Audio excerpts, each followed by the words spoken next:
विश्वविद्यालय इलाहाबाद। जय तुम्हारी विश्वविद्यालय इलाहाबाद। ज्ञान उद्गम ज्ञान संगम ज्ञान के इतिहास। ज्ञान उद्गम ज्ञान संगम ज्ञान के इतिहास। शत शत नमन है विश्वविद्यालय इलाहाबाद। सुंदरम सत्यम शिवम अवधारणा। जय तुम्हारी विश्वविद्यालय।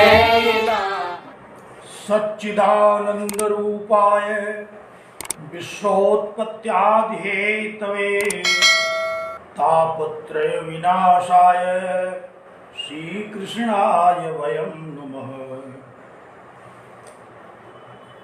जन्माद्यस्य यतोऽन्वयादितरतश्चार्थेष्वभिज्ञः स्वराट् तेने ब्रह्महृदायादिकवये मुह्यन्ति यत् सूरयः।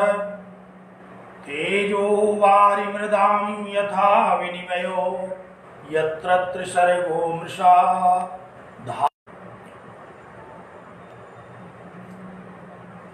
अपनी ज्ञान ज्योति के द्वारा अखिल विश्व को आलोकित करने वाले महिमा मंडित गौरवशाली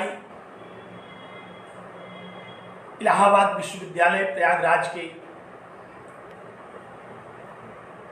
परास्नातक उत्तरार्ध संस्कृत के प्रिय छात्रों छात्राओं पूर्व छात्रों और वेदांतानुरागी सज्जनों,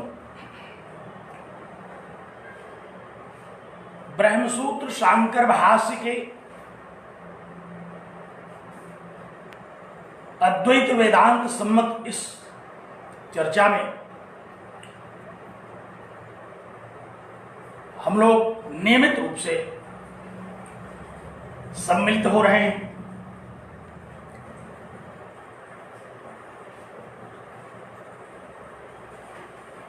समग्र दुखों को नष्ट करने वाली यह ज्ञान की अजस्र धारा हम सब लोगों का मंगल करे, इस शुभकामना के साथ मैं आप सबको नमन करते हुए नित्य शुद्ध बुद्ध मुक्त सत्य स्वभाव परम पिता परमेश्वर से यह प्रार्थना करता हूं कि आप लोगों का चित्त एकाग्र हो, इस महनीय शास्त्र में आपकी रुचि हो और निरंतर आप इसको हृदयंगम करते हुए अपने कल्याण में अग्रसर हो।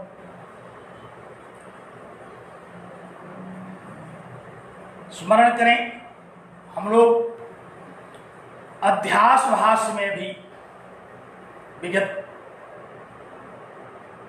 10 दिन से चर्चा कर रहे हैं और यह अध्यास समाप्त होने का नाम नहीं ले रहा है।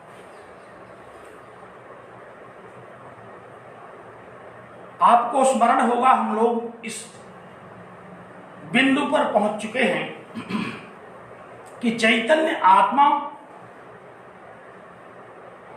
इस जड़ शरीर में अंतःकरण में अध्यस्त होता है और यह अंतःकरण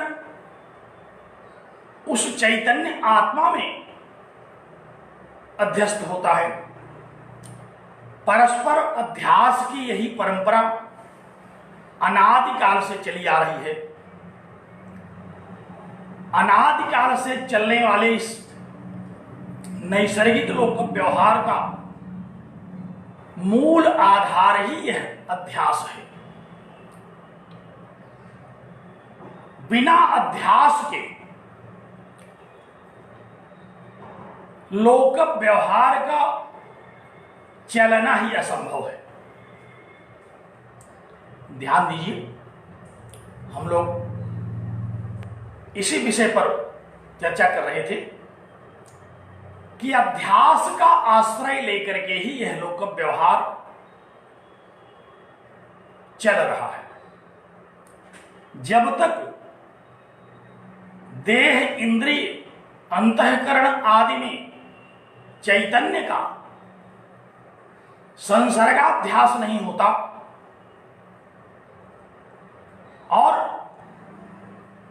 जब तक इस चैतन्य में अंतःकरण आदि का स्वरूपाध्यास नहीं होता, तब तक मैं हूं, यह शरीर मेरा है, ये इंद्रियां मेरी हैं इत्यादि का बोध ही नहीं होता।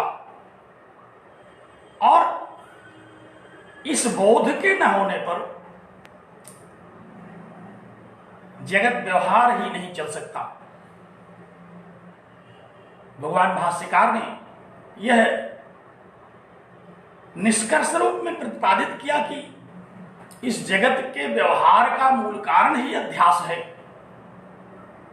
क्योंकि यदि शरीर, इंद्रिय, अंतःकरण आदि में चैतन्य आत्मा और इस चैतन्य प्रत्येक आत्मा में ये सब शरीर, इंद्रिय, अंतःकरण आदि परस्पर स्वरूप से और अपने धर्मों से अध्यस्त न हो, तो फिर न तो हमें प्रत्यक्ष अनुमान, उपमान, शब्द, अर्थापत्ति, अभावादि किसी भी प्रमाण का ज्ञान होगा, न ही हम प्रमाण के आश्रय होंगे, न ही हमें कोई जिज्ञासा होगी, न ही हम किसी विषय को जानना चाहेंगे।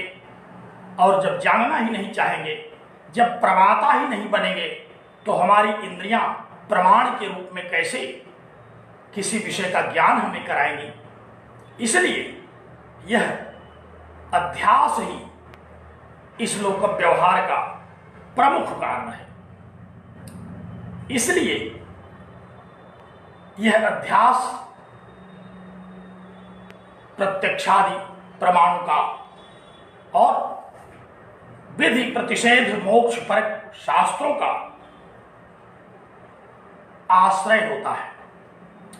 बिना इसके ये प्रत्यक्षादि प्रमाण और विधि प्रतिषेध मोक्ष परक शास्त्र प्रवृत्त ही नहीं हो सकते। दूसरे शब्दों में कहिए तो अध्यास के बिना लोक व्यवहार का कोई भी लौकिक, शास्त्रीय, व्यावहारिक कोई भी गतिविधि चल नहीं सकती। भाष्य की पंक्तियों को देखिए, कहा कि तस्माद अविद्यावद विषयाणि शास्त्राणि प्रत्यक्षादीनि प्रमाणानि च। कहा कि इसलिए ये जो भी प्रत्यक्ष, अनुमान, उपमान, शब्द आदि प्रमाण हैं और ये विधि प्रतिषेध मोक्ष परक शास्त्र हैं, ये अविद्यावान लोगों का ही आश्रय लेते हैं। ये अविद्वानों के लिए है,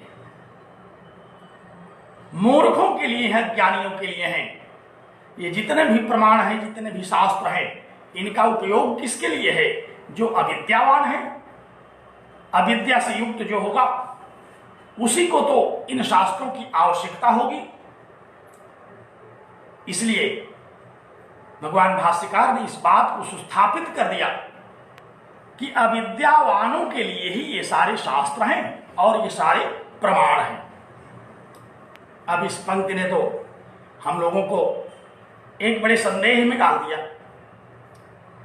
कि जितने भी विद्वान हैं, जितने भी शास्त्रज्ञ हैं, बड़े बड़े नैयायिक, वैयाकरण, मीमांसक, ये सब अद्भुत विद्वान हैं और हम कह रहे हैं कि ये सारे शास्त्र, ये सारे प्रमाण अज्ञानियों के लिए हैं, आविद्यक हैं, अविद्यायुक्त लोगों के लिए हैं। तो यह वाक्य तो बड़ा कठोर है, बहुत कटु है। ये कैसे हो सकता है कि सारे शास्त्र और सारे प्रमाण ये केवल अविद्वानों के लिए हैं, अज्ञानियों के लिए हैं, आविद्यक हैं? भगवान भाष्यकार ने बहुत ही व्यावहारिक धरातल पर, बहुत ही तार्किक दृष्टि से, अनेक दृष्टांतों के माध्यम से इस विषय का प्रतिपादन किया। कहा कि निश्चित ही ये सारे शास्त्र, चाहे वह विधि शास्त्र हो, मीमांसा का कर्मकांड हो, चाहे वह निषेध शास्त्र हो, अन्य शास्त्रों की तो बात ही क्या है, और चाहे वह वेदांत इत्यादि मोक्ष शास्त्र ही क्यों न हो, ये सब अविद्वानों के लिए हैं, अज्ञानियों के लिए हैं। तस्मात् अविद्यावद विषयाणि, ये अविद्यावद माने अविद्यावान, अविद्या से युक्त जो मनुष्य हैं उनके लिए ही प्रत्यक्षादि प्रमाणानि, ये प्रत्यक्ष आदि प्रमाण हैं, और ये जो विधि प्रतिषेध मोक्ष परक शास्त्र है। कैसे हैं, किस आधार पर इसको कहा जा सकता है? सामान्य लोगों के लिए अगर यह बात कही जाती तो एक बार क्षम्य है। सामान्य लोक व्यवहार में निरत, सामान्य व्यावहारिक जागतिक आचरणों में सन्नद्ध लोगों के लिए अगर यह बात कही जाए तो एक बार हम इस पर इसको स्वीकार भी कर सकते हैं। लेकिन अब सबको कह दिया गया कि सारे लोग अविद्वान हैं, सारे लोग अज्ञानी हैं, सभी को यह अध्यास ही घसीट रहा है। चाहे वो शास्त्र ज्ञान करने चलते हैं तो भी उनको पहले शरीर और आत्मा का अध्यास होगा। पहले वो कहेंगे कि हमको इस शास्त्र की जिज्ञासा हो रही है, और जैसे ही उनको जिज्ञासा हुई तो ये जिज्ञासा किसको हुई? ये जिज्ञासा तो चैतन्य और जड़ इस अध्यस्त शरीर में रहने वाले जिज्ञासु को हुई। तो कैसे इस बात को कहा जा सकता है? ध्यान दीजिए, बड़ा रोचक प्रसंग है, बहुत ही आनंद देने वाला है। हम लोग अपने अपने स्वरूप का ज्ञान कर लें कि चाहे जितने बड़े वेदांती हों, चाहे जितने बड़े वैयाकरण हों, चाहे जितने बड़े मीमांसक और न्यायिक हों, चाहे जिन जिन शास्त्रों के अध्येता हों, हम सब लोग अज्ञानी हैं, हम सब अविद्वान हैं, क्योंकि हम अविद्या से युक्त हैं। क्योंकि आपको स्मरण होगा, इसी अध्यास को ही क्या कहा पंडितों ने? इसी को अविद्या कहा। और यह जिससे युक्त होता है, और जो इस अविद्या से युक्त होता है, वही तो अविद्वान है, वही तो अज्ञानी है, वही तो अविद्यावान है।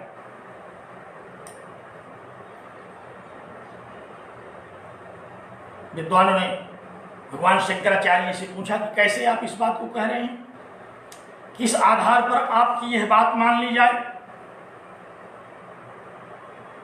भगवान भाष्यकार ने कहा, अभी आपकी शंका निर्मूल कर देते हैं।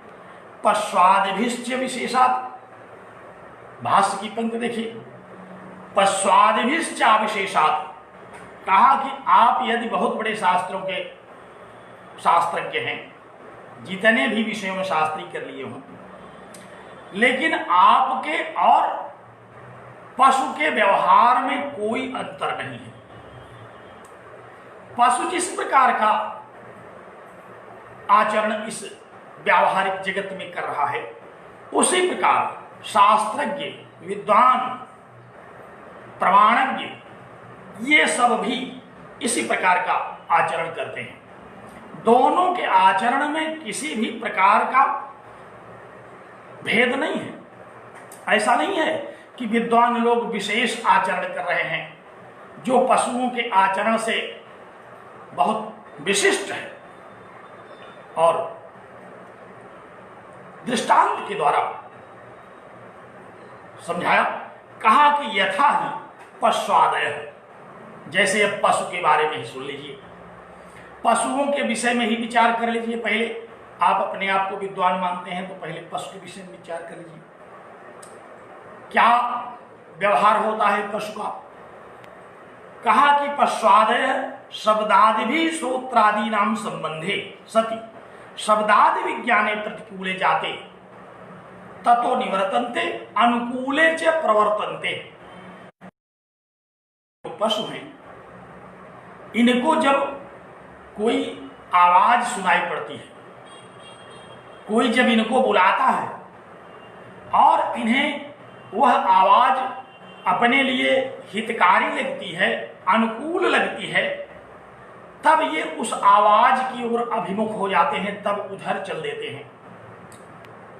और प्रतिकूले जाते, यदि प्रतिकूल प्रतीत होती है तो निवर्तन्ते, वहां से भाग खड़े होते हैं। पशुओं की बात है ये, ध्यान से सुनिए। कहा कि यथा ही पश्वादय शब्दादि श्रोत्रादि नाम संबंधे। कहा कि भाई सुनाई आपको भी कान से ही पड़ता है, पशुओं को भी कान से ही सुनाई पड़ता है। जब कोई शब्द होता है तो श्रोत्रादि नाम संबंध है, श्रोत्रेंद्रिय से ही उस शब्द का पहले सन्निकर्ष होता है। ऐसा तो है नहीं कि विद्वान लोग श्रोत्रेंद्रिय से शब्द सन्निकर्ष करते हैं और पशु लोग नहीं करते। तो दोनों में तुलना कर दिया। कहा कि पहले पशुओं की ही बात सुन ली जाए। शब्दादि भी श्रोत्रादि नाम संबंध है सती। शब्दों का जब स्रोत्र आदि से संबंध होता है, स्रोत्रादि कहकर के सारी इंद्रियों का ग्रहण कर लिया, चाहे स्रोत्र से कोई शब्द का ग्रहण हो, चाहे दृष्टि से किसी दृश्य का ग्रहण हो, चाहे स्पर्श से किसी अनुभूति की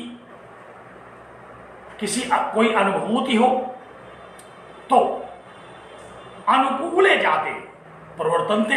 अगर यह अनुकूल लगता है उनको, तब ये पशु उधर प्रवृत्त होते हैं। प्रतिकूले च, और अगर प्रतिकूल लगता है तो प्रवर्तनते, उधर से निवर्तनते, भाग खड़े होते हैं। यथा, कैसे इस बात को कहा जा रहा है? कहा कि सुनिए, यथा दंडोद्गतकरम पुरुषम अभिमुखम उपलभ्य माम हंतुम अयम इच्छति इति पलायितुम आरभन्ते। कहा कि जैसे कोई पशु हाथ में डंडा लिए हुए अगर किसी को अपनी ओर आता देखता है तो तत्काल उसे इस बात का बोध हो जाता है कि हंतुम माम अयम इच्छति, यह मुझको मारना चाहता है, और ऐसा सोच करके पलायितुम आरभन्ते, भागना शुरू कर देता है। दृष्टांत दिया।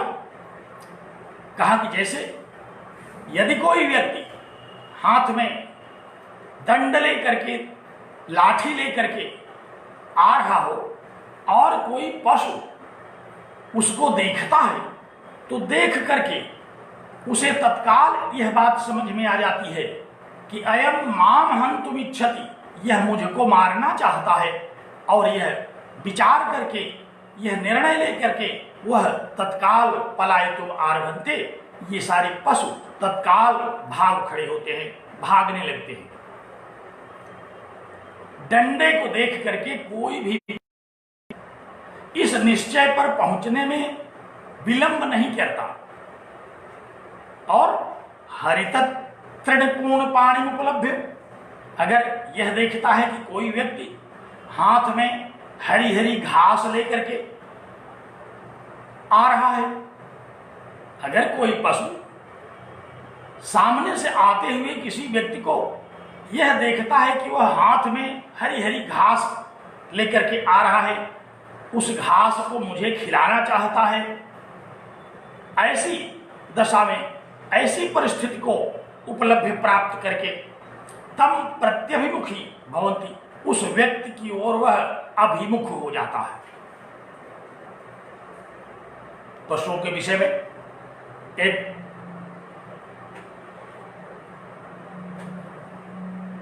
बात कही कि जैसे पशु सामने से आते हुए व्यक्ति को देखते हैं कि यदि यह डंडा लेकर के आ रहा है तो वह इस बात को समझ जाता है कि यह मुझे मारना चाहता है, और यदि वह हाथ में हरी हरी घास लेकर के आ रहा है, भोजन लेकर के आ रहा है, तो वह पशु इस बात का निर्णय लेता है कि यह मुझे खिलाना चाहता है और उसकी ओर अभिमुख हो उठता है। डंडे को धारण करने वाले व्यक्ति से डर करके भागता है और खाद्य सामग्री को प्रदान करने वाले व्यक्ति को देख करके वह उधर प्रवृत्त हो जाता है। हम लोग सामान्य व्यवहार में भी देखते हैं, जो भी लोग जानवरों के प्रेमी हैं और उनको कुछ न कुछ खिलाने के लिए प्रवृत्त होते रहते हैं, तो वे जानवर पहचानते रहते हैं कि यह हमें कुछ खिलाने के लिए आ रहा है, हमारे लिए कोई खाद्य सामग्री उपलब्ध करा रहा है, और उनके प्रति उन पशुओं की बड़ी स्निग्ध दृष्टि होती है और वे पशु बहुत ही प्रेम से वहां आ जाते हैं, मारते भी नहीं और उस घास को खा करके आगे चल देते हैं। लेकिन अगर डंडा हाथ में है तो भले वह व्यक्ति कोई न मारता हो, भले वह व्यक्ति अपने सहारे के लिए उस डंडे को लेकर के चलता हो, लेकिन उस डंडे को देख करके वह पशु इस बात के निश्चय पर पहुंच जाता है कि यह मुझे इस डंडे से मारेगा।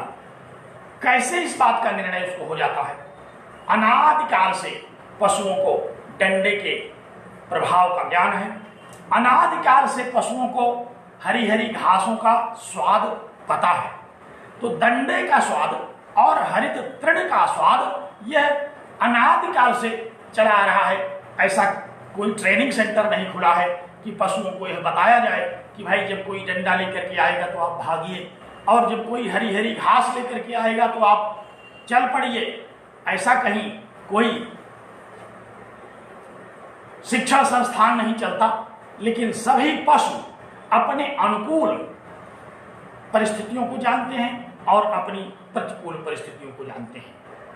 हम लोग महात्मा तुलसीदास जी की भी वह पंक्ति याद रखते हैं कि हित अनहित पशु पक्षी जाना, हित और अनहित क्या अनुकूल है उनके, क्या प्रतिकूल है, इसको पशु और पक्षी भी जानते हैं।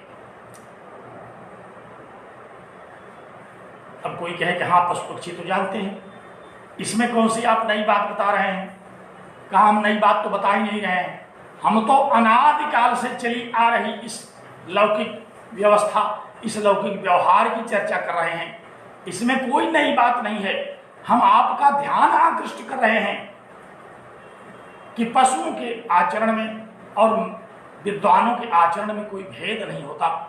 तो पशुओं का तो आचरण बता दिया। अब व्युत्पत्ति वाद आदि व्याकरण शास्त्र के विषयों का भली भांति करान बलवतः उपलब्ध ततो निवर्तन्ते। अगर कोई क्रूर दृष्टि वाला हाथ में तलवार लेकर के चिल्लाता हुआ आगे से आ रहा है, तो उस बलवान को देख करके विद्वान लोग भी यही समझते हैं कि यह हमारे लिए बहुत ही घातक परिस्थिति है, अब यहां से हट लेना चाहिए। और ततो प्रवर्तन्ते ततो निवर्तते, वहां से वह हट लेता है। ध्यान से देखिए पंक्ति को, एवं पुरुषाः व्युत्पन्न चित्ताः, इस प्रकार बड़े व्युत्पन्न चित्त विद्वान लोग भी क्रूर दृष्टि वाले आक्रोशतः चिल्लाते हुए खड्गोद्यत करान, तलवार को हाथ में उठाए हुए अगर ऐसा कोई बलवान सामने से दिखाई पड़ रहा है, उपलब्ध होता है, तो ततो निवर्तन्ते, तो वह वहां से भाग खड़ा होता है। वह विद्वान एक क्षण की देरी किए बिना, पशु को तो कई बार धोखा भी हो जाता है, लेकिन विद्वान तत्काल वहां से भाग खड़ा होता है। और तद विपरीताम, अगर इसका विपरीत आचरण हुआ, बड़ी ही स्निग्ध दृष्टि से, बड़े ही मीठे स्वर में, करबद्ध होकर के दंडवत करने की मुद्रा में, प्रणाम करने की मुद्रा में अगर कोई आगे से आ रहा होता है, तो उसके प्रति प्रवर्तनते, विद्वान लोग उसकी ओर अभिमुख हो जाते हैं, 10-5 कदम स्वयं भी चल देते हैं। अतः समान है पश्वादि भी पुरुषाणाम प्रमाण प्रमेय व्यवहार। इसलिए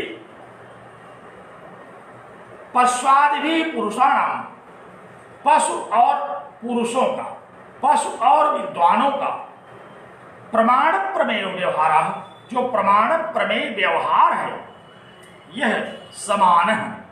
ये दोनों समान हैं। प्रमेय माने जिसको हम जानते हैं, डंडे को देख करके समझ जाते हैं कि यह डंडा हमारे लिए खतरनाक है, उस डंडे के विषय में हम तत्काल समझ जाते हैं। और कैसे समझते हैं? प्रत्यक्ष प्रमाण के द्वारा। तो प्रमेय और प्रमाण का जो व्यवहार है दोनों के लिए, विद्वान पुरुष के लिए भी और मनुष्य के लिए भी, सामान्य मनुष्य के लिए भी तथा पशु के लिए भी, दोनों समान है। और थोड़ा अगर हम लोग सरलता से इस बात पर विचार करें तो जैसे हम लोग सड़कों पर देखते हैं लिखा हुआ है बाएं चलिए, बाएं चलते रहते हैं। हम लोग देखते हैं कि वह किसान जब अपने बैल को बाएं दाएं कहता है तो वह उसके उस निर्देश का पालन करते हुए मुड़ते रहते हैं, रुको चलो। जब इस प्रकार के शब्दों को सुनते हैं तो वे बैल भी, वे पशु भी उसका अनुपालन करते हैं, रुक जाते हैं अथवा चल पड़ते हैं। और विद्वान लोग भी यही करते हैं कि जहां बाएं से चलना चाहिए वहां बाएं चलते हैं, जहां लिखा हुआ है कि यहां आगे पुलिया टूटी है, रास्ता दाहिनी ओर से है, वहां दाहिनी चल पड़ते हैं। ऐसा नहीं है कि वो खड़े हो जाए कि ना अब हम दाहिने तो चल नहीं सकते, क्योंकि सामान्य लोक व्यवहार में बाएं दाहिने, रुकना, चलना, खाना पीना, अभिमुख होना, प्रतिमुख होना, यह सब जिस प्रकार से मनुष्य में देखा जाता है उसी तरह से पशु में भी देखा जाता है। और पश्वादी नाम च प्रसिद्धो विवेक पुरस्सर प्रत्यक्षादि व्यवहार है। कहा कि और पशुओं का जो व्यवहार है वह तो अविवेक पुरस्सर है, इसको कौन नहीं जानता। पशु जो आचरण करता है, उस पशु का जो आचरण है वह अविवेक पुरस्सर है, अर्थात पशु के पास विवेक नहीं है। इस बात को तो सब जानते हैं, तो उनके पास विवेक नहीं है, फिर भी वह उसी तरह का आचरण करते हैं। विद्वानों के पास पर्याप्त विवेक है, फिर भी वो उसी तरह का आचरण करते हैं। तो दोनों में क्या अंतर है? दोनों में समानता है। आत्मानुभूति दोनों में समान है। पशु अपने विषय में जानता है कि वह पशु है। मैंने एक दिन चर्चा की थी, सभी पशुओं को अपने विषय में उनके पशुत्व का ज्ञान है। कोई भी पशु अपने आप को आदमी नहीं समझता, कोई भी पशु अपने आप को पक्षी नहीं समझता कि उड़ने लगे। तो जैसे मनुष्य अपने आप को पशु नहीं समझ रहा है, पक्षी नहीं समझ रहा है, उसी तरह से पशु भी अपने को मनुष्य और पक्षी नहीं समझ रहा है। तो आत्मक व्यवहार, आत्मक ज्ञान और अनात्मक ज्ञान भी उसको पता है। सामान्य ज्ञान के द्वारा उसको भी अपने शरीर के विषय में, अपनी इंद्रियों के विषय में, जैसे अहम इदम मम इदम का हमको लौकिक ज्ञान है, उसी तरह से उसको भी लोक व्यवहार में सामान्य ज्ञान तो है, लेकिन अविवेक पुरस्सर है। अविवेक है उसमें, विवेक नहीं है। विवेक किस बात का? विवेक तो विद्या और अविद्या का। विद्या और अविद्या का विवेक जैसे पशु में नहीं है, उसी तरह से विद्वानों में भी विद्या और अविद्या का विवेक नहीं है। सामान्य विवेक, सामान्य ज्ञान दोनों का एक तरह है, लेकिन विशेष ज्ञान जिसको विवेक ज्ञान कहते हैं, जो अविद्या से मुक्त होने पर जो ज्ञान उत्पन्न होता है, वह दोनों में नहीं है। इसलिए तत्सामान्य दर्शनात् व्युत्पत्ति मताम पुरुषाणाम प्रत्यक्षादि व्यवहार समान इति निश्चयते। कहा कि इसलिए सामान्य दर्शनात् पशु और विद्वानों के सादृश्य को देख करके, पशुओं के और विद्वानों के समान आचरण को देख करके हम इस निष्कर्ष पर पहुंच सकते हैं कि व्युत्पत्तिमताम अपपुरुषाणाम, व्युत्पत्तिमान पुरुषों का, विद्वान पुरुषों का और जगत में दोनों में समान है, सदृश है, कोई अंतर नहीं है। इत निश्चयते, ऐसा निश्चय होता है। तो यह निश्चय पशुओं की प्रवृत्ति पर और विद्वानों की प्रवृत्ति पर, दोनों के एक तुलनात्मक विवेचन के द्वारा हम इस निश्चय पर पहुंचते हैं कि पशुओं में और विद्वानों में, दोनों में व्यावहारिक जगत की दृष्टि से समान व्यवहार है, समान आचरण है। अनुकूलता में दोनों अभिमुख होते हैं, प्रतिकूलता में दोनों भाग जाते हैं, विमुख हो जाते हैं, प्रतिमुख हो जाते हैं। अनुकूलता मनुष्यों को भी सुख प्रदान करती है और प्रतिकूलता दुख प्रदान करती है। इसी प्रकार पशुओं को भी अनुकूलता सुखद होती होगी और प्रतिकूलता उनके लिए भी दुखद है।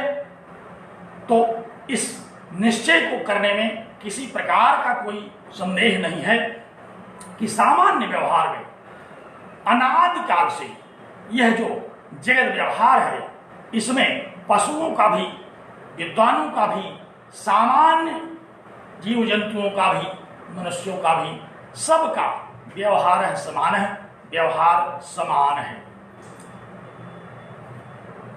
बड़ा सरल और रोचक विषय है, समझने में किसी प्रकार की कोई कठिनाई आने की दूर दूर तक कोई संभावना नहीं है। हम लोग इस वाक्य के द्वारा, इन दृष्टांतों के द्वारा इस निश्चय पर पहुंच सकते हैं कि व्यावहारिक जगत का जो लोक व्यवहार है, चाहे वह मनुष्यों से संबंधित हो, चाहे पशुओं से संबंधित हो, चाहे किसी भी जीव जंतु से संबंधित हो, सबका प्रत्यक्ष इत्यादि के द्वारा जो प्रामाणिक ज्ञान होता है, पशु भी प्रत्यक्ष देखता है कि गड्ढा है तो उधर से बगल हो जाता है। पशु भी नेत्र से जब देखता है कि सामने कोई खाई है तो वह हट जाता है। डंडे को देख करके उसको डंडे का ज्ञान हो जाता है कि इसका क्या आशय है। और इसी प्रकार मनुष्य भी है, मनुष्य को भी कहीं बाधा दिखाई पड़ती है तो वह बाधा रहित स्थान की ओर जाना चाहता है। तो अनुकूलता और प्रतिकूलता मनुष्य में हो चाहे पशु में, दोनों को समान रूप से सुख और दुख प्रदान करती है।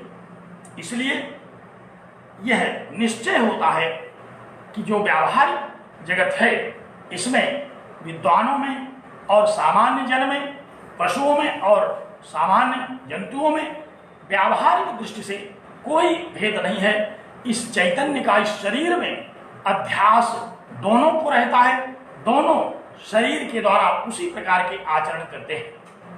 हम लोग भर्तृहरि के उस श्लोक पर हमेशा ध्यान रखते हैं कि आहार निद्रा भय मैथुनम चेत समानम पशुभिर नराणाम एतत् समानम। आहार निद्रा इत्यादि जितने भी व्यवहार हैं वे मनुष्यों में भी, पशुओं में भी सब समान हैं। ज्ञानम ही तेषाम एको विशेष, एक ज्ञान ऐसा वैशिष्ट है। और वह ज्ञान कौन सा? वह ज्ञान विद्या का, वह ज्ञान विद्या और अविद्या के विवेक का। यही एक ऐसा वैशिष्ट है जो मनुष्य को मनुष्य बनाता है। अगर यह ज्ञान नहीं है तो हम लोग व्यावहारिक जगत में भी देखते हैं, प्रायः ऐसा वाक्य वृद्ध जनों के द्वारा कहा जाता है कि आदमी हो जाओ। किसी पशु को नहीं कहा जाता कि तुम आदमी हो जाओ, किसी पक्षी को नहीं कहा जाता आदमी हो जाओ, आदमी को ही कहा जाता है कि आदमी हो जाओ। तो आदमी क्या आदमी नहीं है? निश्चित रूप से वह आदमी नहीं होगा। तभी तो वृद्धजन विद्वज्जन ऐसा कहते हैं कि आदमी हो जाओ।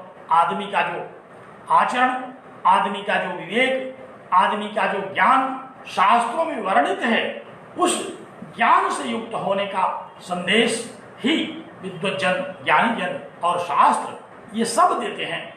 तो व्यावहारिक जगत में हम देखते हैं कि आत्मा और अनात्मा के अध्यास के परिणाम स्वरूप अनादिकाल से शरीरों का एक ही प्रकार से व्यवहार, एक ही प्रकार से प्रवृत्ति, एक ही प्रकार से निवृत्ति सब समान है।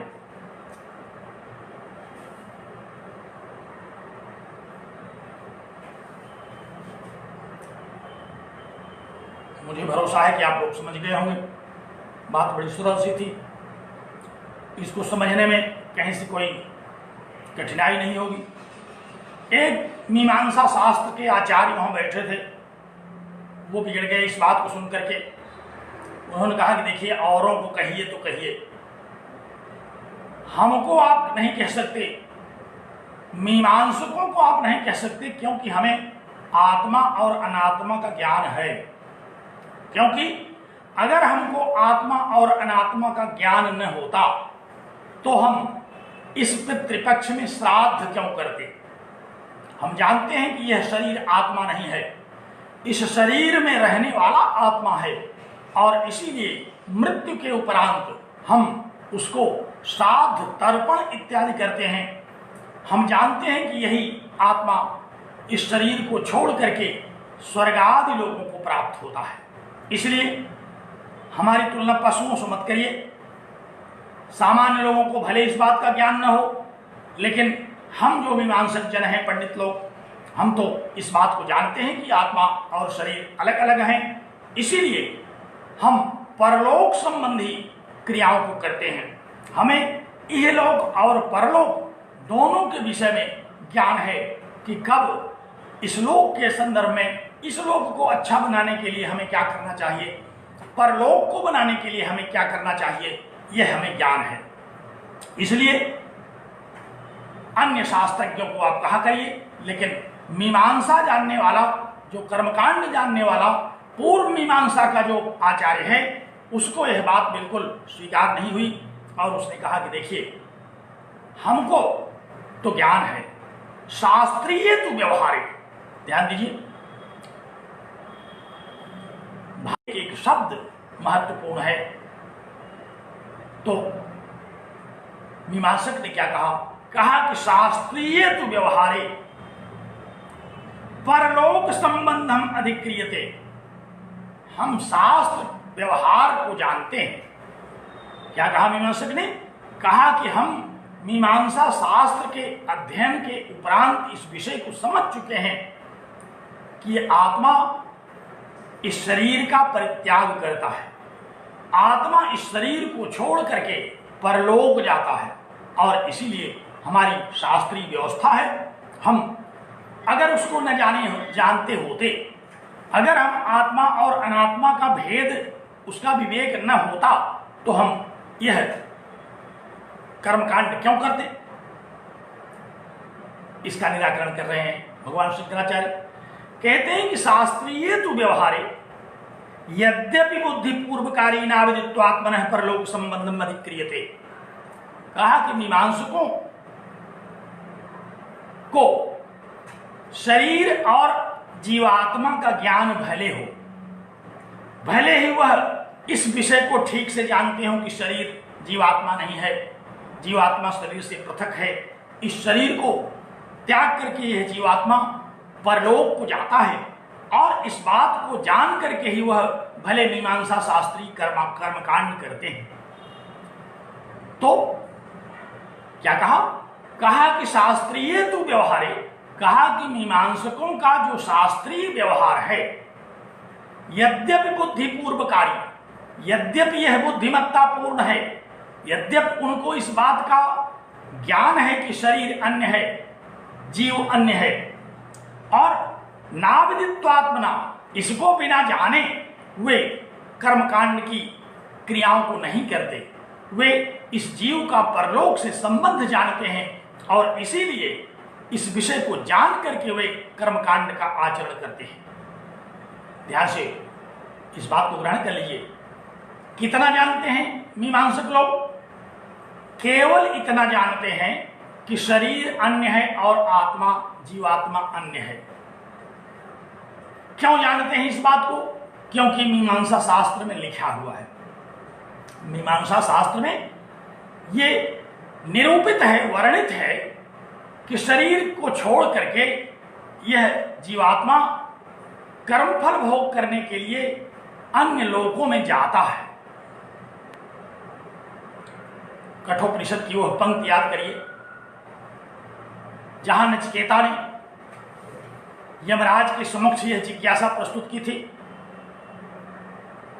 कि यह शरीर छोड़ करके जीवात्मा कहां जाता है, इस शरीर को छोड़ करके वह जाता है कि नहीं जाता। याद होगा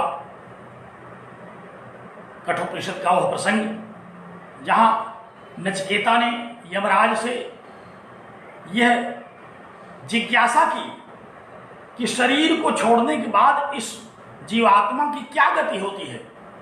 अस्तित्व के नायम अस्तित्व चैके, कुछ लोग कहते हैं कि यह जीवात्मा रहता है, कुछ लोग कहते हैं कि नहीं रहता है। यह महात्मा यमराज के समक्ष नचिकेता ने प्रश्न किया था और यमराज ने इसका भली भांति निराकरण किया था। तो मीमांसा का ये विषय तो है कि आत्मा, ये जीवात्मा और शरीर अलग है। इसी विषय को जान करके मीमांसा शास्त्र के इसी विषय वस्तु को हृदयंगम करके मीमांसक लोग मीमांसा का आचरण करते हैं, कर्मकांड इत्यादि करते हैं, यज्ञ इत्यादि करके स्वर्ग आदि लोगों की प्राप्ति के विषय में उनको पता है। निषिद्ध कार्यों को करने से नरक आदि लोगों की प्राप्ति होती है, यह उनको जानकारी है। इसीलिए विधि वाक्य क्या है, निषेध वाक्य क्या है, किस प्रकार का आचरण इस लोक में करना सुखद है, किस प्रकार के आचरणों को करने से दुखद लोगों की प्राप्ति होती है, यह सब मीमांसा शास्त्र का वर्णन है। इसलिए मीमांसक इस बात को तो जानते हैं, तथापि लेकिन एक बात नहीं जानते। इतनी बात तो जानते हैं, तथापि माने फिर भी। देखिए यहां यद्यपि और तथापि का एक समन्वय है। यद्यपि शास्त्रीय व्यवहारे बुद्धिपूर्वकारी नाविदित्वात्मनः परलोक संबंधम अधिक्रियते, कहा कि यद्यपि मीमांसक बिना इस बात को जाने कर्मकांड का आश्रय नहीं लेता कि जीवात्मा और शरीर अलग है, तथापि लेकिन फिर भी न वेदांत वेद्य असनायात्यतीतमपेक्ष ब्रह्म क्षत्रादि भेदम असंसारे आत्म तत्वाधिकारे अपेक्षित अनुपयोगात अधिकार विरोधाच, कहा कि लेकिन वेदांत में वर्णित जो आत्मा है उसको वह मीमांसक भी नहीं जानता। वह जिस आत्मा के विषय में जानता है वह कर्मफल भोगने वाले आत्मा को जानता है, जीव को जानता है। परलोक जाने और पुण्य तथा पाप का परिणाम भोगने वाले आत्मा को केवल उसी जीवात्मा को जानता है जो जन्म और मृत्यु के इस जगत जंजाल में फंसा हुआ है। वह केवल इतना ही जानता है। वेदांत वेद्य, जो वेदांत वेद्य आत्मा है, वेदांत शास्त्र के द्वारा जिस आत्मा के विषय में चिंतन करना है उस आत्मा के विषय में वह मीमांसक नहीं जानता। कौन सा वह आत्मा है? नचिकेता ने भी वहां कहा था कि उभय तीर्थासनाया प्रकाशे, कहा कि वह जीवात्मा जो असनाया पिपासे तीर्थवा, भूख और प्यास को तैर करके पार कर जाता है, वह जीवात्मा कहा जाता है। वो कौन है जो भूख और प्यास को छोड़ देता है? स्वर्ग के विषय में भी नचिकेता ने वहां प्रश्न किया, कहा कि न तत्र तुम न जरया विभेद, कहा स्वर्गलोक में तुम नहीं हो और वहां वृद्धावस्था नहीं है। और मोक्ष के विषय में भी नचिकेता ने कहा कि आखिर उस आत्मा को उपनिषद जो कहता है कि कहां चला जाता है, कि उभय तीर्थासनाया पिपासे, असनाया और पिपासा को छोड़ देता है। तो असनाया और पिपासा का परित्याग करके आबद्ध कर्म फल भोगने वाले, स्वर्ग पर्यंत नरक पर्यंत की यात्रा करने वाले ये जो जीवात्माएं हैं, ये कहां चली जाती हैं, इसका बड़ा व्यापक वहां प्रसंग वर्णित है, आप हम लोग जानते हैं। तो यहां भगवान भाष्यकार ने संक्षेप में उसी विषय का उल्लेख किया, कहा कि भले मीमांसक इस बात को जानता है कि शरीर अन्य है, जीवात्मा अन्य है, लेकिन वह उस वेदांत वेद्य परमात्मा को नहीं जानता जो असनाया पिपासा आदि से रहित है और अतीत, असनाया पिपासा से अतीत है और अपेत ब्रह्म क्षत्रादि भेदम, तथा जो ब्रह्म क्षत्र आदि के भेद से अलग है। बड़ी महत्वपूर्ण बात बताई, समझने की बात है थोड़ी। वेदांत वेद्य आत्मा कैसा है और मीमांसा का आत्मा कैसा है, दोनों में बड़ा मौलिक अंतर है। मीमांसा का जो आत्मा है उसमें वर्ण व्यवस्था, आयु, आश्रम व्यवस्था आदि सबका अध्यास होता है। जैसे ब्राह्मणों यजेत, ब्राह्मण को यज्ञ करना चाहिए। अब मीमांसक उस आत्मा में वर्ण व्यवस्था का आरोप कर रहा है। वो कह रहा है कि ब्राह्मण ही यज्ञ करेगा, जबकि यज्ञ कौन करता है? यज्ञ तो शरीर करता है। लेकिन उस शरीर को ही उसने ब्राह्मण मान लिया, उस शरीर को ही उसने आत्मा मान लिया, अध्यास से उस प्रत्यगात्मा को ही उसने ब्राह्मण मान लिया। तो यहां भी मीमांसा का जो आत्मा है और वेदांत का जो आत्मा है, इन दोनों आत्माओं में तमः प्रकाशवत विरोध है। दोनों आत्माओं में बड़ा पार्थक्य है, क्योंकि वेदांत का जो आत्मा है वह अलग है। मीमांसा का आत्मा क्या है? कहा कि मीमांसा में तो वर्ण व्यवस्था उस आत्मा पर आरोपित है, अर्थात किस यज्ञ को किस वर्ण के व्यक्ति के द्वारा किया जाना चाहिए। ऐसे वेद वाक्य हैं, 8 वर्षम ब्राह्मणम उपनयित, 8 वर्ष के ब्राह्मण का यज्ञोपवीत संस्कार होना चाहिए। तो यहां अब उस शरीर का वर्ण व्यवस्था के साथ आरोप हुआ, आयु के साथ आरोप हो गया कि 8 वर्ष का। अब 8 वर्ष की तो कोई आत्मा होगी नहीं, 8 वर्ष का तो शरीर ही होगा, ब्राह्मण कोई आत्मा तो नहीं होगी, ब्राह्मण तो शरीर ही होगा।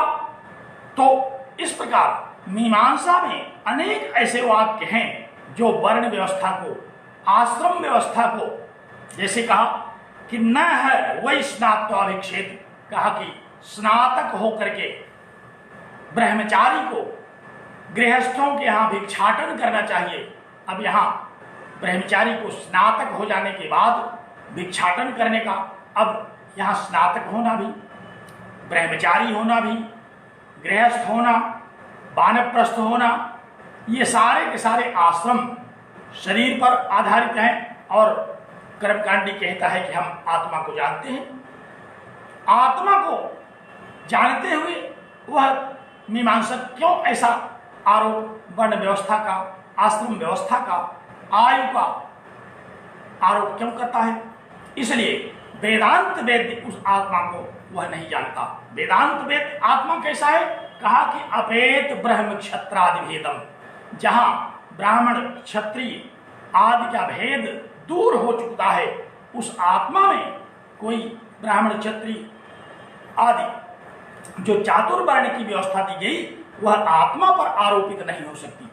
यह अध्यास किस पर हो सकता है? यह अध्यास इस शरीर पर, इस जीवात्मा पर, जो अविद्याग्रस्त जीवात्मा है, उसी अविद्याग्रस्त जीवात्मा पर और इसी शरीर पर यह आश्रम व्यवस्था, वर्ण व्यवस्था, आयु व्यवस्था, सांसारिक भेद, ये सारे के सारे जो भी आरोप प्रत्यारोप हैं, जो भी अध्यारोप हैं, जो भी इस पर हमें अध्यास होता है, वे सब इस आविद्यक प्रत्यगात्मा, जीवात्मा और शरीर पर हैं। और वेदांत में तो असंसारी आत्म तत्व की अपेक्षा है। वेदांत में ऐसे आत्म तत्व की अपेक्षा है जो असंसारी है, जो संसार में नहीं आबद्ध है, जो नित्य शुद्ध बुद्ध मुक्त सत्य स्वभाव परमात्मा के स्वरूप का आत्मा है, नित्य शुद्ध आत्मा वेदांत वेद्य है।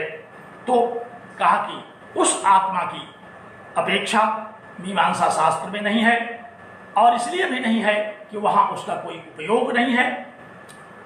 और अधिकार भेदाच्य, अधिकार विरोधाच्य, अधिकार का भी विरोध है।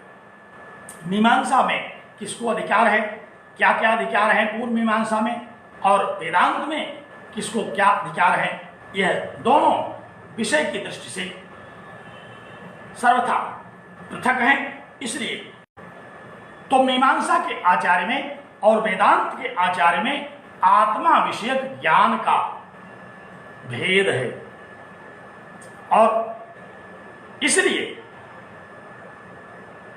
प्राच्य तथा भूतात्म विज्ञानात् प्रवर्तमानम शास्त्रम अविद्यावत विषयत्वम नाति वर्तते। कहा कि जब तक वेदांत न हो जाए, वेदांत वेद्य आत्मा के विषय में बोध न हो जाए, तब तक यह अध्यास बना रहता है। प्राच्य अर्थात आत्मज्ञान के पूर्व जब तक आत्मज्ञान नहीं हो जाता, आत्मा का साक्षात्कार अपरोक्ष ज्ञान नहीं हो जाता, तब तक प्रवर्तमानम शास्त्रम अविद्यावत विषयत्वम, तब तक जो हम शास्त्र अविद्या से सरोकार बना रहता है। तो संक्षेप में आचार्य ने क्या कहा, कहा कि वेदांत वेद्य आत्मा का स्वरूप अलग है। मीमांसा तथा सामान्य जगत में व्यवहार के लिए जिस आत्मा का ज्ञान हम करते हैं उसका स्वरूप अलग है। इसी बात को उन्होंने कहा कि तथा ही उदाहरण दिया, जैसे ब्राह्मणों यति इत्यादि शास्त्राणि आत्मनि वर्णाश्रम वयो अवस्था विशेष अध्यासन प्रवर्तन्ते। कहा कि मीमांसक जो है वह ब्राह्मणों यति इत्यादि वाक्यों के द्वारा आत्मनि आत्मा पर वर्ण आश्रम वय आदि अध्यासों को आरोपित करके प्रवृत्त होता है। और अध्यास है क्या, अतस्मिन् तद्बुद्धि अध्यासो नाम इत्यवोचाम। कहा कि यह अध्यास अतस्मिन् तद्बुद्धि, जो जैसा नहीं है उसमें उस प्रकार का ज्ञान करना ही तो अध्यास है। हम लोगों ने अध्यास के विषय में यही तो पढ़ा था कि अतस्मिन् तद्बुद्धि, जो वस्तु जैसी है उस रूप में न दिखाई पड़ना, यही तो अध्यास है। तो हमें आत्मा के विषय में यह जो अज्ञानजन्य विरोध प्रतीत हो रहा है, यही तो अध्यास है। और विस्तार से इस पर चर्चा की। कहा कि ये तो अभी जीवात्मा के विषय में कहा गया कि उस पर अध्यास किया जाता है। जीवात्मा पर वर्ण व्यवस्था, आश्रम व्यवस्था, आयु इत्यादि का आरोप करके यह लोक व्यवहार प्रचलित हो रहा है। और कैसे अध्यास इस लोक व्यवहार में चल रहा है, आत्मा के अलावा जो शरीर है, इस पर भी विस्तार से चर्चा किया भगवान ने। कहा कि तद यथा पुत्र भार्यादिषु विकलेषु सकलेषु अहमेव विकलो सकलः इति बाह्य धर्मान अध्यस्यत। अभी तो आत्मा पर वर्ण का, आश्रम का, आयु का अध्यास किया गया। अब देखिए अध्यास का और रूप देखिए। पुत्र भार्यादिषु, हम लोग पुत्र और भार्या के विषय में भी अध्यास करके बैठे हैं। जिन दो स्वरूपों के अध्यास की चर्चा हम लोगों ने पहले सुनी, अहम इदम और मम इदम, उसका विस्तार स्वरूप बताते हैं भगवान शंकराचार्य। कहा कि पुत्र भार्यादिषु, पुत्रादिषु भार्यादिषु च, पुत्रादि पुत्र, पुत्री, पौत्र, पौत्री, जितने भी संबंध हैं, भ्रातृ, ये जो लौकिक संबंध हैं, और भार्यादिषु, भार्या इत्यादि के साथ क्या अध्यास होता है। कहा कि विकलेषु विकलः सकलेषु सकलः। जब वे विकल हो जाते हैं, जब वे दुखी होते हैं तो कहते हैं कि हम दुखी हो गए हैं, और जब वे संपन्न रहते हैं, वे सुखी होते हैं, तो हम लोग कहते हैं कि हम सुखी हो गए। जरा थोड़ा और विस्तार से चर्चा हो जाए इस पर। किसी का पुत्र अथवा पुत्री, किसी की पीसीएस हो गई, अब पिताजी उछल पड़े, उनको लगा कि वही पीसीएस हो गई, घर वाले प्रसन्न हो गए, सबको गौरव की अनुभूति होने लगी, जबकि पीसीएस हुआ कोई एक व्यक्ति, लेकिन उससे संबंध रखने वाले जितने भी लोग हैं वे सब उस आरोप को अपने ऊपर कर लेते हैं कि मैं ही हो गया, उसकी उपलब्धि को अपनी उपलब्धि मानते हैं।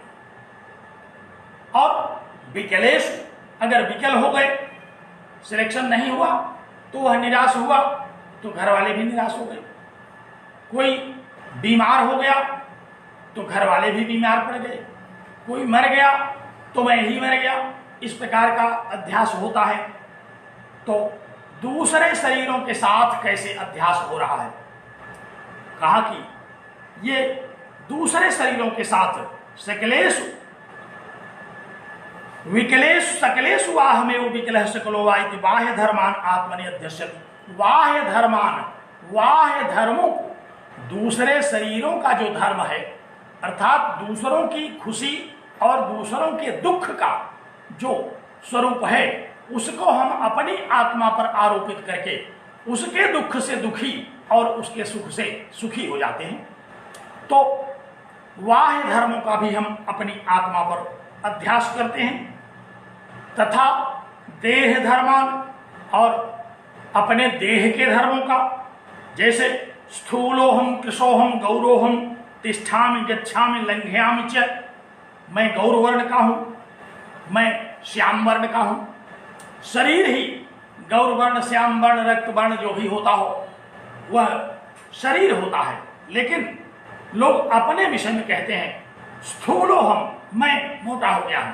अरे मोटा तो शरीर हो गया है, लेकिन अध्यास करके व्यक्ति उस आत्मा को कहता है कि मैं मोटा हो गया हूं, मैं पतला हो गया हूं। तिष्ठामि, मैं बैठता हूं।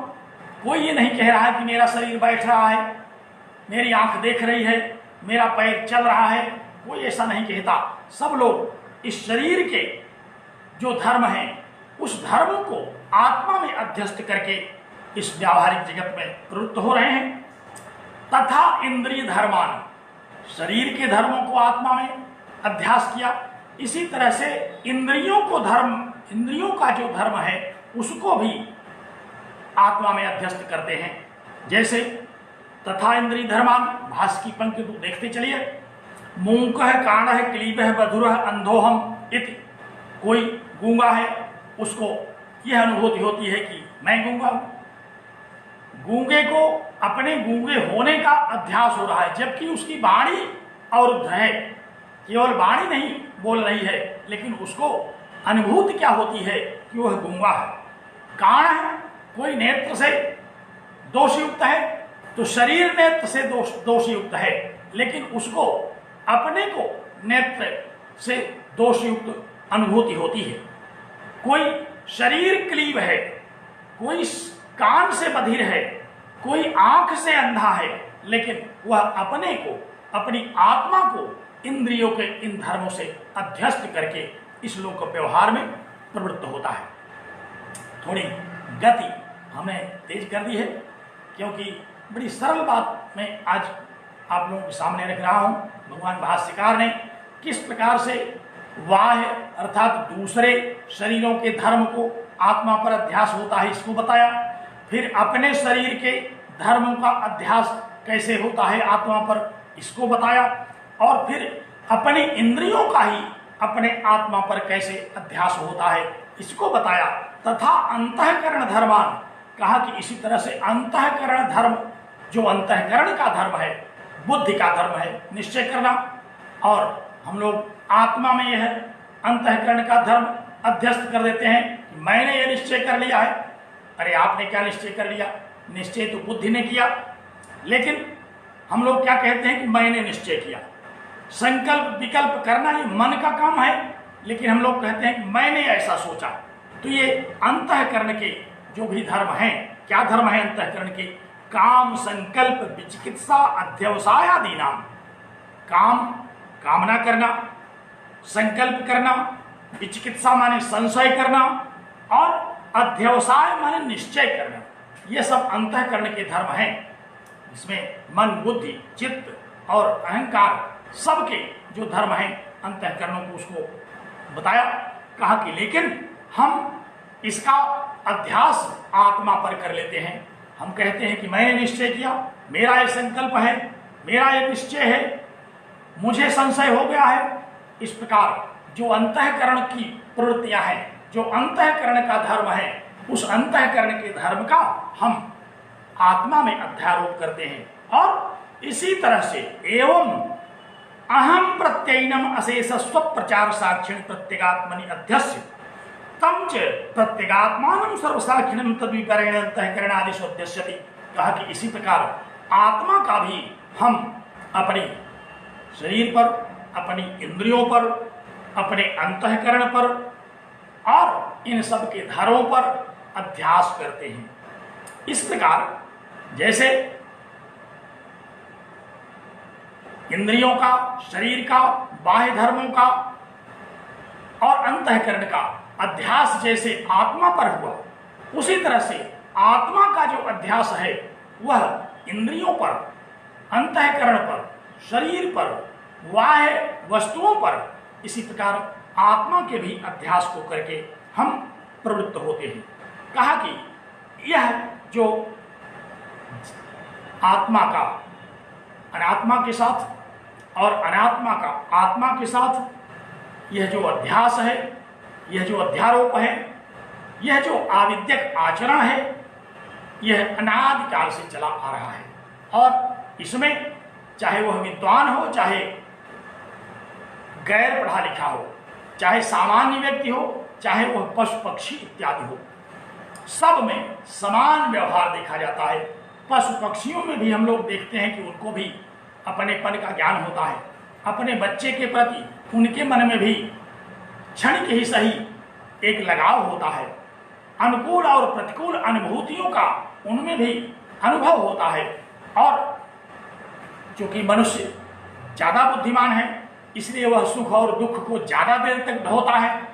पशु उतना नहीं है, उसको पुरानी बातें याद नहीं है, क्योंकि उसकी बुद्धि तामसिक बुद्धि है, इसलिए वह बहुत ही जल्दी उन सुख दुखों से विस्मृत हो जाता है। लेकिन व्यवहारिक जगत में दोनों में समान प्रवृत्तियां हैं, समान निवृत्तियां हैं, समान अनुभूतियां हैं और किसी भी प्रकार का यह व्यवहारिक अंतर नहीं है। यहां तक भगवान भाष्यकार ने बाह्य धर्मों का आत्मा पर अध्यास, शरीर का, शरीर के वर्णों का, इंद्रियों का और अंतःकरण का अध्यास आत्मा पर कैसे होता है और आत्मा का इन सब में कैसे अध्यास होता है और कैसे अध्यासम पुरस्कृत सर्वे प्रमाण प्रमेय व्यवहार प्रवर्तन्ते, इस अध्यास को आगे करके कैसे यह देह और देही दोनों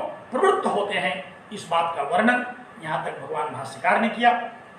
और अब और विस्तार से भगवान भाष्यकार नहीं बताना चाहते, अब यहीं से इसका उपसंहार करते हैं। अध्यास भाष्य का उपसंहार अब करते हैं। इनको यह विश्वास हो गया कि हम लोग अध्यास का स्वरूप, अविद्या का स्वरूप, लोक व्यवहार का स्वरूप क्या है, किस प्रकार से आत्मा का अनात्मा में और अनात्मा का आत्मा में अध्यास होता है और कैसे यह अध्यस्त शरीर और अध्यस्त जीव इस लोक व्यवहार में प्रवृत्त होता है, किस प्रकार सुख और दुख की प्राप्ति करता है, यह सब बहुत ही संक्षेप में भगवान भाष्यकार ने वर्णित किया।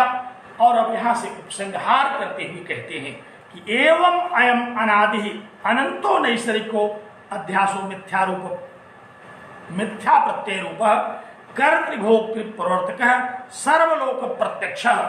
कहा कि इस प्रकार सर्वलोक प्रत्यक्ष, यह जो अध्यास है ये सर्वलोक प्रत्यक्ष है। सभी प्राणियों को इसका प्रत्यक्ष हो रहा है, सभी प्राणियों का इसका अनुभव हो रहा है। तो किस प्रकार सभी प्राणियों को इसका अनुभव हो रहा है और इस अनुभव से कैसे मुक्ति मिलेगी, इन सारी बातों पर अब हम इसके आगे चर्चा करेंगे। और ब्रह्मसूत्र के प्रथम सूत्र की भूमिका भी यहीं से आरंभ होती है। इस पर हम व्याख्यान आगे अब कल करेंगे। आज का व्याख्यान अब यहीं विराम को प्राप्त होगा।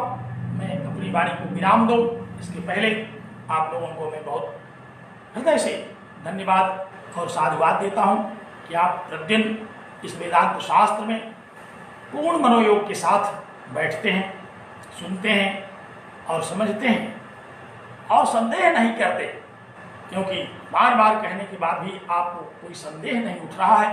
ये बड़ी अच्छी बात है कि आप संदेह विगलित होते जा रहे हैं धीरे धीरे, और ब्रह्म विचार अब आरंभ ही होने वाला है। इसके पहले अगर सारे संदेह दूर हो गए तो बहुत ही अच्छी बात है।